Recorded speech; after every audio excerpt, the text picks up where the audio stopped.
My wife's sister declared at a family dinner that she could have done far better than me. I smiled and said, likely. Then I pulled my investment from their family business. 3 months later, they filed for bankruptcy. I'm 38, male, and need to vent because the fallout has been wild. My wife, Sarah, 36, and I have been married for 8 years. Strong marriage, great teamwork, but her family is where things get messy. Her sister, Fiona, 41, has always had an issue with me. I'm a financial consultant who works freelance. Not flashy, but I earn well and excel at my job.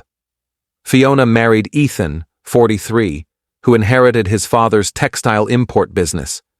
They live in a faux luxury world, leased Mercedes, designer clothes, constantly posting about their perfect life.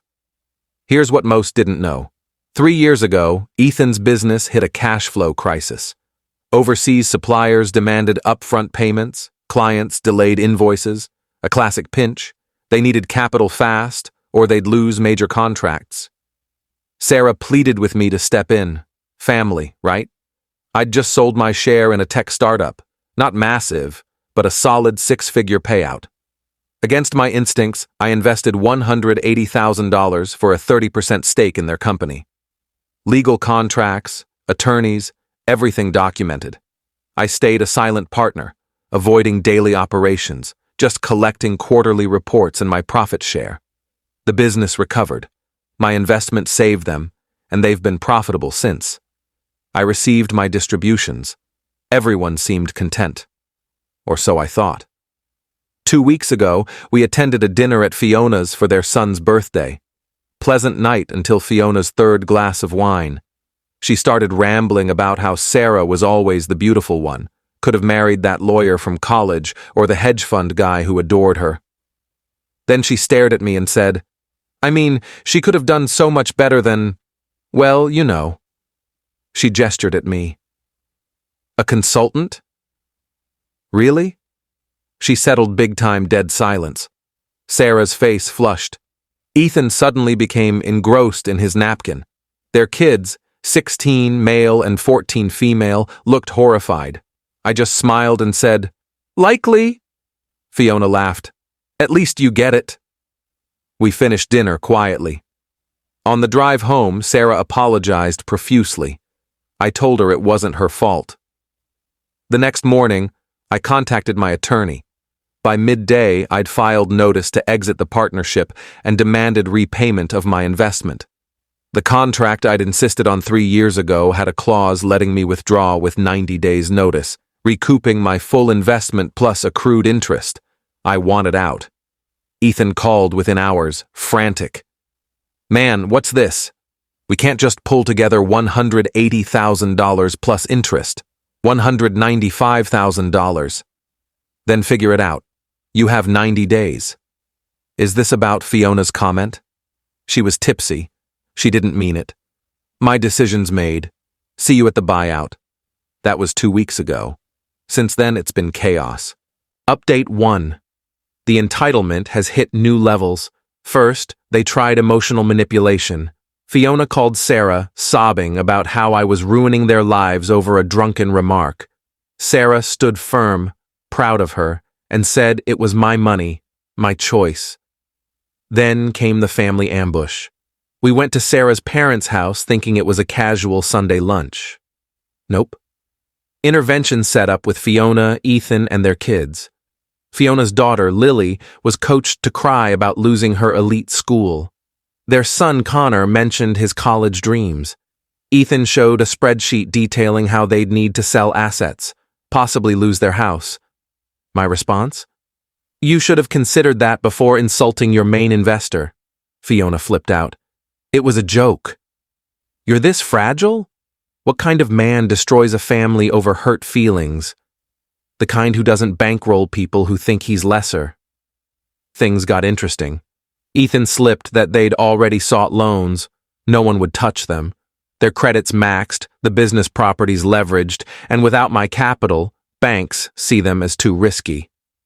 Then Fiona said something that sealed their fate. Fine. We don't need your money. Ethan's business survived before you, it'll survive after. You did us a favor. Now I don't have to pretend to appreciate you." Ethan's face paled. "Fiona, stop. No, I'm done acting like he's some hero. Anyone could have written a check. He got lucky with that startup. He's still just a dull consultant who lucked into my sister. I recorded it all on my phone, legal in my one-party consent state. Sent it to my lawyer with a note. Make this buyout ironclad. Last week they tried a new tactic. They started telling people I'm vindictive, wrecking family over nothing. Fiona posted on social media about family betrayal and money corrupting people. Some friends messaged me about doing the right thing, being the bigger person. My favorite was from Fiona's book club friend. Real men don't ruin families over words. Grow up, I ignored them all but documented everything. The 90-day deadline's nearing. They've got 60 days left. From what Sarah hears, she's fully on my side but still talks to her mom. They're panicking. Ethan's hunting for investors, but no one's biting. Their business only works with hefty cash reserves. Without my stake, it's a shaky structure. Best part? I ran into Fiona at the supermarket yesterday. She marched up to me. "You win." "Happy? You're destroying my kids' futures because your pride got hurt." "No. I'm reclaiming my legal investment. What you do with your business after is your issue." "You're pathetic." This is why Sarah deserved better, and yet she chose me, the pathetic consultant whose money you gladly took. She stormed off. Their entitlement is unreal. They genuinely believe my money is theirs by right. 60 days to go. Update 2. The desperation's turned absurd. With 30 days left, Ethan tried selling partial stakes to other investors. Problem? My 30% stake includes a right of first refusal on any sale. Every potential investor learned I was exiting and backed out. No one wants family business drama with the stable capital leaving. Fiona tried financial manipulation. She convinced her mother to call me. This kind, 68-year-old woman who's always been good to me was crying. "I don't understand why you're doing this." Fiona made a mistake.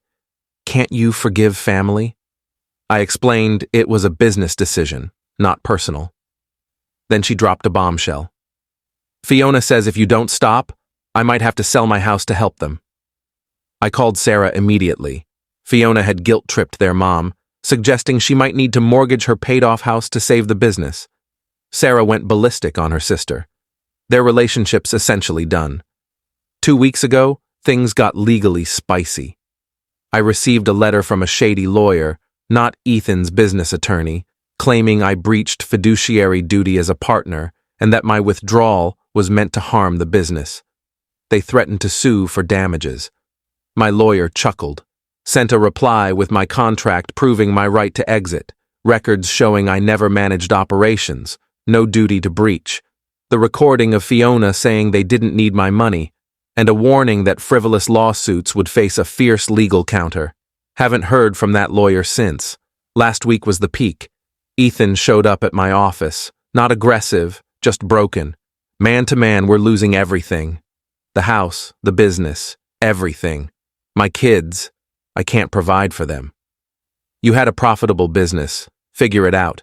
We used profits to grow. New machines, more staff. We assumed your capital was locked in. You assumed wrong. That's why contracts exist. Fiona's falling apart. On anxiety meds. Can't sleep. Not my problem. Then he tried the family angle. We're family. Your niece and nephew. Think of them. I am. I'm thinking how their mom thought it was fine to humiliate me in front of them. What does it teach if there's no consequence? He left, defeated. Almost felt bad.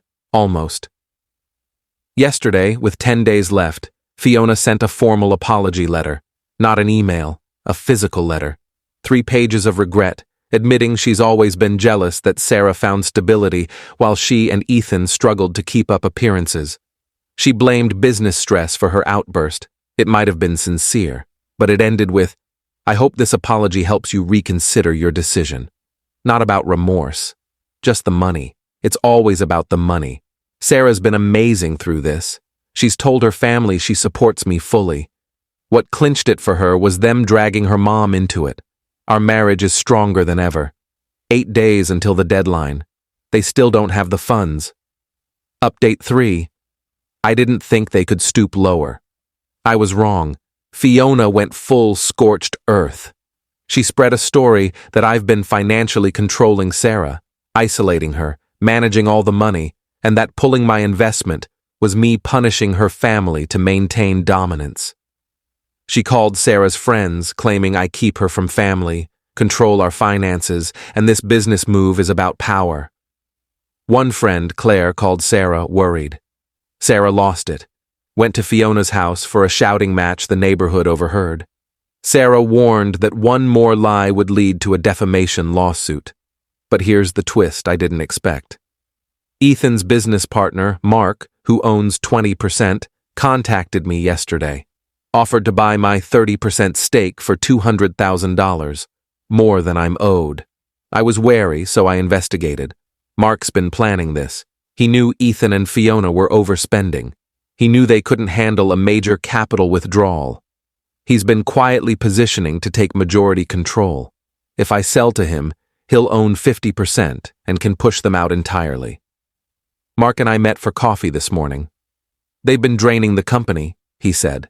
Lavish business trips that were vacations. Fiona's on payroll as a branding consultant doing nothing. Company cards for personal expenses. I've documented it all. Why wait? Needed the right moment. Your exit gave me the opening. They can't buy you out. I can. Then I control the board. It's brutal. It's cold. It's exactly what they deserve. I'll need to review with my lawyer, I said. Of course. But decide fast. My offer expires with your 90-day notice. Here's the beauty. If I take Mark's deal, Ethan loses his father's company. The thing that defines him, gone. And it's all legal. Fiona doesn't know about Mark's offer yet. She's still scrambling, now trying to get a high-interest hard money loan. Ethan's begging suppliers for extended credit or investments. Everyone's declining. Their son Connor contacted me yesterday. He's 16, seems like a good kid despite his parents. Uncle, I know Mom was wrong. But can you give us more time? Like 6 months? Your parents had 3 years to show basic respect. They didn't. This will ruin my life too. No, it'll change it. There's a difference. You'll adapt. He hung up. Can't blame him. Sarah asked last night what I'll do about Mark's offer. I'm taking it. The extra $5,000 covers legal fees, and knowing Ethan will lose the business entirely is poetic justice. Fiona belittled me while taking my money. Now she'll see what happens when the dull consultant stops tolerating disrespect. 2 days left. Told Mark I'm in. Papers signed tomorrow. They're about to lose it all, and I'm sleeping soundly. Final update. The bankruptcy filing hit exactly 92 days after I withdrew my investment, but I'm jumping ahead. On the deadline day, Ethan called 18 times. Fiona sent endless texts to me and Sarah. They'd scraped together $140,000, borrowed from friends, maxed out credit, even got their church involved. Still $55,000 short. Their last effort was showing up at our house at 10 p.m. with a $140,000 cashier's check and a promissory note for the rest. Ethan looked like he'd aged a decade in 3 months. Please, this is all we have. Take it and give us 6 months for the rest. My deal with Mark closes tomorrow. That's when Fiona learned about Mark. Her expression, pure shock. Mark? Our Mark? He's buying you out? For more than you owe me, actually. She turned to Ethan. You said Mark was with us. Ethan stared at the floor. He knew it was over. The next morning, I sold my stake to Mark. Smooth transaction. Mark called a board meeting and presented evidence of financial mismanagement. Voted Fiona off the payroll and demoted Ethan to a salaried employee with no authority. Ethan could stay under Mark or leave and start over at 43 with no capital and ruined connections. He chose to leave. Pride, I suppose. Within a month, they sold their house, barely breaking even with their loans, pulled their kids from private school, and Fiona got a job at a PR agency, earning $45,000 a year. Ethan's a sales rep for a fabric company. Together, they're making maybe half their old business income. The bankruptcy was personal, not business. Without the company's revenue and with personal debt from their lifestyle, they couldn't keep up. Chapter 7. Clean slate. But their credits ruined for a decade. Here's the twist. Connor, their son, reached out last week. Asked for help with financial planning. Kids working part-time, saving every penny, determined not to end up like his parents. I agreed to guide him. Fiona's livid, but she can't stop him. Sarah's done with her sister.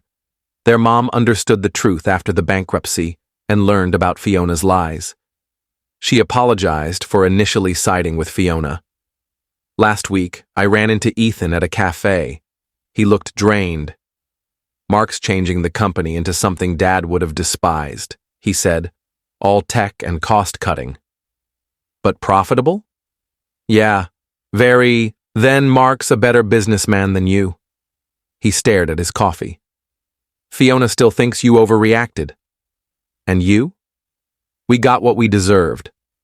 We took you for granted." He paused. "I never thanked you for that investment 3 years ago. It saved us. We just forgot that you didn't forget. You thought you didn't need to remember."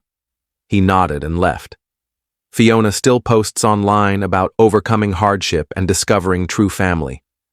Comments are supportive from those who don't know the full story. Those who do? They've pulled away. Sarah asked last month if I had regrets. "None," I said. They showed their true colors. I showed them the cost. The funniest part? My consulting business is booming since this went down. Business owners respect someone who enforces contracts and keeps emotions out of deals. I've landed 3 new clients who said they want someone who treats business like business. Fiona was right about one thing. Sarah could have married that lawyer or hedge fund guy, but she chose me, the dull consultant who values respect, contracts, and consequences. And honestly, that's more than enough. Edit. Since people keep asking, "Yes, it's legal. Yes, lawyers reviewed everything. No, I don't feel bad. Respect costs nothing. They chose not to give it while taking my money. That's on them."